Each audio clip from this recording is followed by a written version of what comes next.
um, art making helps me make sense of the world and my ideas, and it's a tapestry that's woven from different things. So it'll be about the macro and the micro. It's like the personal and the political. Books that I'm reading, songs that I'm listening to, situations that I'm in, the situation of the planet and politics and what's going on, and it all kind of comes together. I usually spend quite a bit of time where there's a haze of stuff that I'm interested in and pulling from or drawn to, and then at some point things will start to tie together, and then I've described it as a kind of whooshing sound. Everything whooshes and starts to kind of rotate around itself, and that's where these kind of moments come from. This is Yeah, so the work is never really about one thing. I can talk about one thing, and frequently I do, to kind of as a little bit of self-protection. Sometimes I'll speak about things in more formal and more global terms, but there'll be a kernel of the personal at the center of it. Could you draw an example of that in one of your neon works? Yeah, okay. So there's the neon piece, which is one of my very, very few text-based pieces. It's called I'm So Fucking Tired. And it's a 6 foot by 5 foot board that has gold sequins. There's like 5,000 gold sequins on the face of it. And on top of the gold sequins, there is pink neon that says ta-da. And then in front of that, there's like a really, really cheap Walmart fan that's got gold streamers attached to it, and it spins backwards and forwards. And so it's always agitating the sequins. And so the sequins are like the piece goes constantly. And in the light, it looks amazing. It's incredibly seductive. And every time I install it, I just spend time in front of it going, because it's beautiful. And relies so much on the source of light. Yeah, relies on the light, relies on the wind, and also relies on the viewer's interaction with it too. And I talk about that piece about, I talk about it in different levels. So I'll talk about the fact that I was reading a lot of Virginia Woolf at the time, particularly A Room of One's Own, where she talks about what things were like at the time of her writing the book. And it's like, wow, things haven't changed that much for women in 100 years.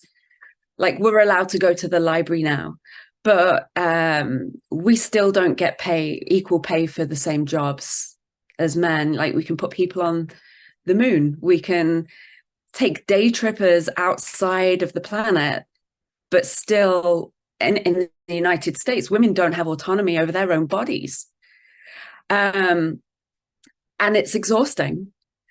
And then also, like, there was Brexit that was happening in the UK. There was it was post 2016 elections that were happening in the United States. So the people who were being charged to take care of the people just didn't care about people. And it felt like a really dark place for me in the world. Like, the world felt like a really dark place. And personally, I was having a tough time. I was going through a very difficult separation in a very, very small town, where like, you sneeze at one end of the village and like people at the other end know about it. And so, like, having to turn up every day and be professional and do my job while my metaphorical house was burning down around my ears. And so all of those things were happening at once. So I've had enough distance from it now that I can talk about it. But at the time, everything felt so raw that I basically just pushed the political and the feminist, not agenda, but the feminist questions to the forefront, and I allowed myself to hide behind it. But yeah, it's about facade. It's about, essentially, it was about me needing something shiny. I needed something that wasn't dark. And so that's why I started looking for sequins. And that's why previously I've been like casting neon in concrete and baking it in cake and kind of distracting from the neonness of it. And it's like, no, I need it out there. I need it to be bright. I need it to be gaudy. I need it to do what it does, because I need something that isn't dark to be in front of me. Aren't we like the luckiest people in the world to do what we do, to be able to take our stuff and digest it and eat it and digest it and use parts of the world to interpret itself back at itself using I've seen those gold glitter pieces of yours, and they're big pieces like this, right? So like that. Yeah, they're right. And neon as a hardware tool, and text and fans and everyday objects, and then blinging it up with quite a creating a paradoxical environment, which is life, right? Which is the experience. And so what sustains you?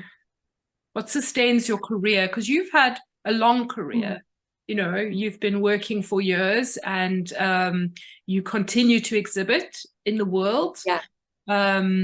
What sustains your practice, and what sustains you besides making the work and the inevitable source of dilemma, creating questions? So actually that's an excellent question at a very excellent time in my life. I'm just